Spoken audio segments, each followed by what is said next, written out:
April மாதத்திற்கான ரிஷப ராசி பலன்கள் எப்படி இருக்குன்னு பார்க்கலாமாங்க. இந்த மாதம் பார்த்திங்கன்னா ராசியில் சுக்ரன், அதாவது ஏப்ரல் 19ஆம் தேதி ராசிக்குள்ளே சுக்ரன் வராரு. ஏப்ரல் 1லேருந்து 19 வரைக்கும் பார்த்திங்கன்னா மேஷத்தில் சுக்ரன் இருக்கார். ஏப்ரல் 11 ஓகேங்களா, ஏப்ரல் 11 வந்து புதன் கும்பத்திலேருந்து மீனத்துக்கு பயிற்சி ஆகிறாரு. மீனத்தில் போய் நீச்சம் அடைவார். சூரியன் வந்து ஏப்ரல் 14 மீனத்திலிருந்து மேஷத்துக்கு பயிற்சி ஆகிறார். ஸோ இதுதான் வந்து இந்த மாதம் கிரக பயிற்சி நடக்க போகிறது. சரி, எப்படி இருக்குது இந்த ரிஷபராசிக்கு அப்படின்னு பார்த்தீங்கன்னா ரொம்ப சூப்பராக இருக்குது.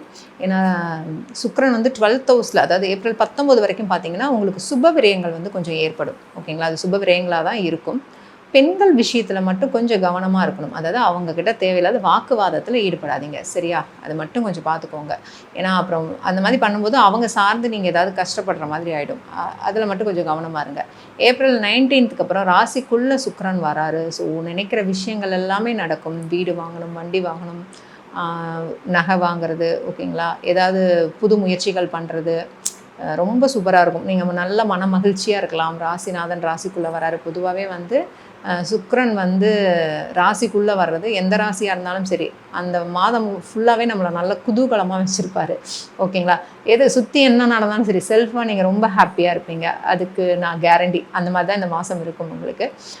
ராசிக்கு 2ஆம் இடத்துல குரு இருக்கார். ஸோ ராசிக்கு 2ல் குரு இருக்கிறது நல்ல ஒரு வாக்குப்பளிதம், எஜுகேஷன், அதாவது அடிப்படை கல்வி இருக்குது இல்லைங்களா, அதெல்லாம் ரொம்ப நல்லா இருக்கிறது. குடும்பத்தில் நிறைய சுப நிகழ்ச்சிகள் நடக்கிறது, தன வரவு நல்லா இருக்கிறது, புது பொருட்கள் வாங்கிறது, நிறைய ஃபங்க்ஷன்ஸ் அட்டன் பண்ணுறது, எடுத்த காரியங்கள் எல்லாமே வெற்றியாகிறது, புது முயற்சிகள் வெற்றியாகிறது. ஸோ 2ல் குரு இருக்கிறதுங்கிறது மிக மிக மிக மிக ஒரு சிறப்பான நிலை கோச்சாரத்தில். ஓகேங்களா, ஸோ அதை நல்லா பயன்படுத்திக்கோங்க. ராசிக்கு 4ஆம் இடத்துல கேது. ஸோ கட்டாயமாக வந்து ஹெல்த் விஷயத்தில் வந்து கவனமாக இருக்கணும். அடிக்கடி உடல் சோர்வு ஏற்படுறது, அதே மாதிரி அம்மா சார்ந்து நம்மளுக்கு ஏதாவது கவலைகள் வர்றது, இல்லை அம்மாவுக்கு ஏதாவது ஹெல்த் பிரச்சனை வர்றது, இதெல்லாம் வரும். அதே மாதிரி எஜுகேஷனில் கூடுதல் கவனம் செலுத்தணும். ஓகேங்களா, ஏன்னா தேவையில்லாமல் ஞாபக மறதிகள் ஏற்படுறது இதெல்லாம் வந்து கொடுக்கும். அதே மாதிரி ஒரு வீடு வாங்குறீங்க, வண்டி வாங்குறீங்க அப்படின்னா, ஒரு கார் வாங்குறீங்கன்னா ரொம்ப கொஞ்சம் கவனத்தோடு நீங்கள் வாங்கிறது நல்லது. இது சார்ந்தும் பார்த்தீங்கன்னா திடீர்னு ஏதாவது செலவுகள் ஏற்படும். ஸோ அப்போ இந்த விஷயங்களில் கவனத்தோடையும், இப்போதைக்கு இந்த கேது பயிற்சி ஆகிற வரைக்கும் புதுசாக எதுவும் இன்வெஸ்ட் பண்ண வேணாம். கேது பயிற்சி ஆனதுக்கப்புறமேட்டு நீங்கள் அதில் கான்சென்ட்ரேட் பண்ணுங்கள். ஓகேங்களா, ஸோ 4ஆம் இடம்ங்கிறது தான் நம்மளுக்கு சுகஸ்தானம். அங்கே கேது வரும்போது நிச்சயமாக இந்த மாதிரி நம்மளுக்கு சுகஸ்தானம் வந்து பாதிக்கப்படும். ஓகேங்களா, அதாவது வீட்டுக்குள்ளார நம்ம நிம்மதியாக தூங்குறது, சாப்பிட்றது, இதிலெல்லாம் கொஞ்சம் கொஞ்சம் இடைஞ்சல்கள் வரும். ஸோ அது கொஞ்சம் நல்லா பார்த்துக்கோங்க. இதுதான் இந்த மாதம் வந்து இது மட்டும்தான் உங்களுக்கு மைனஸ். ஏன்னா ராசிக்கு 10ஆம் இடத்துல ராகு இருக்கார், புதன் இருக்கார். புதன் இருக்கிறது ரொம்ப ரொம்ப ரொம்ப நல்லது. நீங்கள் ஏதாவது ஒரு போட்டித் தேர்வு எழுதுறீங்கன்னா அதுலேயும் வெற்றியாகும். ஸ்போர்ட்ஸில் கலந்துக்கிறாங்க, அதாவது ஒரு போட்டியாக எந்த விஷயம் செய்யும்போது அதில் நீங்கள் தான் வந்து வெற்றியாளராக இருப்பீங்க. ஓகேங்களா, இப்போ தொழில் பண்ணுறவங்களுக்குமே ஒரு நல்ல ஒரு டைமிங்காக இந்த டைமிங் இருக்கும். ஓகே, பண வரவு ரொம்ப நல்லா இருக்கும்.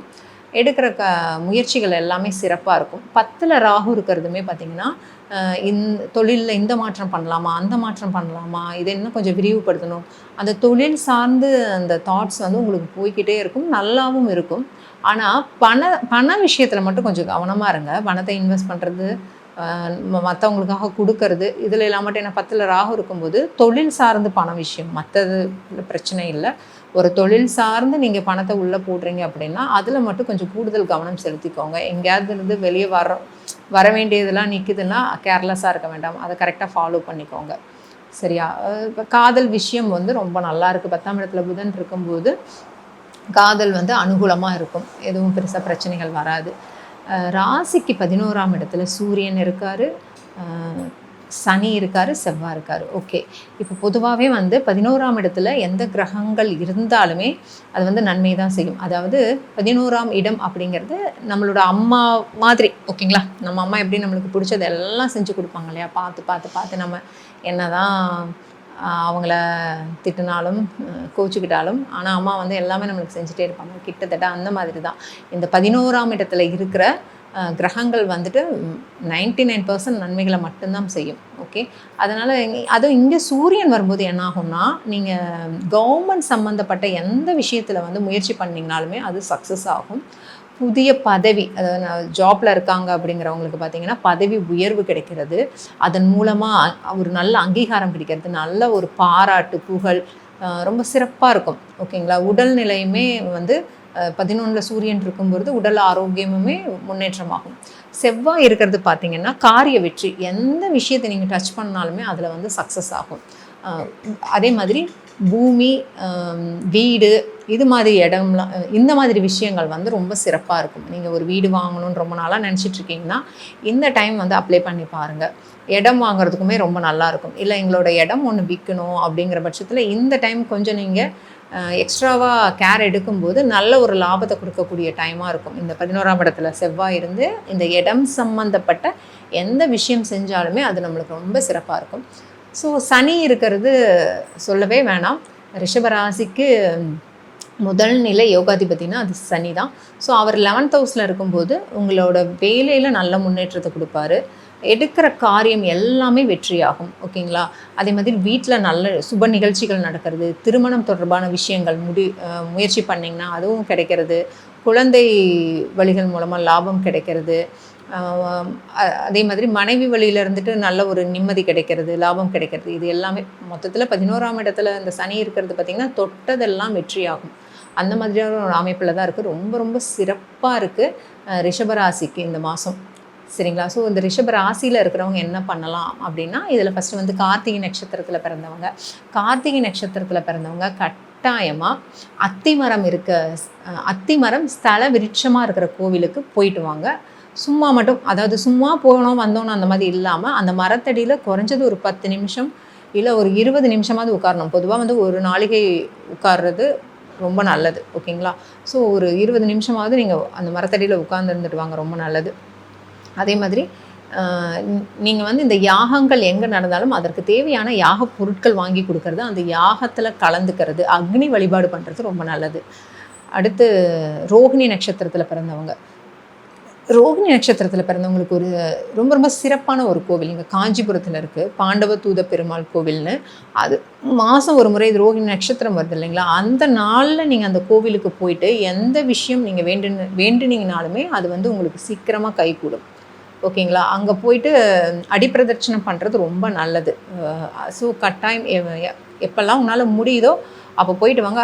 அட்லீஸ்ட்டு வருஷத்துக்கு ஒரு முறையாவது அந்த கோவிலுக்கு போயிட்டு வாங்க. ஸோ அது வந்து உங்களுக்கு ஒரு சிறப்பான கோவில். ரோகிணி நட்சத்திரத்தில் பிறந்தவங்க நீங்கள் எப்போவுமே வந்துட்டு கிருஷ்ணன் கோவிலுக்கு போயிட்டு ஸ்வீட் தானம் பண்ணுறது, அதாவது மில்க் ஸ்வீட்டு, ஓகேங்களா, அது பால் சாதம், பாலில் செஞ்ச பாயாசம், இந்த மாதிரி பால் ஸ்வீட்டு கலந்து கொடுத்தீங்கன்னா ரொம்ப நல்லது. எந்த விஷயம் நீங்கள் எதிர்பார்த்தாலும் அது நடக்கும். அதே மாதிரி நீங்கள் வந்து நாவல் மரம் ஸ்தலவிருட்சமாக இருக்கிற கோவிலுக்கு அடிக்கடி போயிட்டு வாங்க. நாவல் பழம் வந்து உணவில் அதிகமாக எடுத்துக்கோங்க. 3வது அங்கே இருக்கிறது மிருகசீரிஷம் நட்சத்திரம். ஸோ முதல் 2 பாதம் வந்து ரிஷபராசிக்குள்ளே வரும்.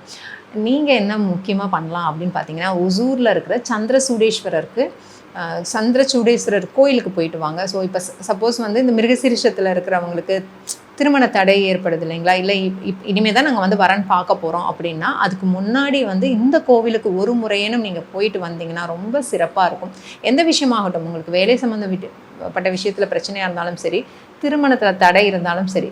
ஸோ ஒசூரில் இருக்கிற சந்திரசூடேஸ்வரர் கோவில், அதே மாதிரி கும்பகோணம் பக்கத்தில் இருக்கிற வனதுர்க்கை, ஓகேங்களா, அந்த கோவிலுக்கு கதிராமங்கலத்தில் இருக்குது. ஸோ அந்த கோவிலுக்கு போயிட்டு நீங்கள் வேண்டிட்டு வர்றது நல்லது. பொதுவாக அந்த வனதுர்க்கை கோவில் வந்து பார்த்திங்கன்னா, இன்னொன்று வந்து இந்த மெடிசன் படிக்கிறாங்க இல்லைங்களா, மெடிக்கல் சீட்டு வேணுங்கிறவங்க, ஸோ மெடிக்கல் லைனில் இருக்கிறவங்க வந்து அங்கே போயிட்டு வராங்க, நிறைய பேர் போயிட்டு வராங்க. ஸோ நல்லா சக்ஸஸ் ஆகுது.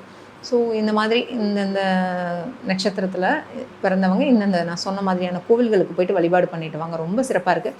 பொதுவாகவே ஏப்ரல் மாதம் ரிஷபராசிக்கு எப்படி இருக்குன்னா, ரொம்ப ஒரு அருமையான மாதமாக இருக்கிறது. அருமையாக இருக்குங்க. அதுவே எல்லாத்தையும் கரெக்டாக செஞ்சு உங்களை கொண்டு போய்டும். நீங்கள் ஃபாலோ பண்ண வேண்டியது என்னென்னா, உங்கள் ஹெல்த் நல்லா பார்த்துக்கோங்க, அவ்வளோதான். முடிஞ்சதுன்னா ஏதாவது ஒரு யோகா எக்ஸசைஸ் அந்த மாதிரி பண்ணிட்டு வாங்க, ஓகேங்களா. மற்றபடி எல்லாமே சிறப்பாக இருக்குது ரிஷபராசிக்கு.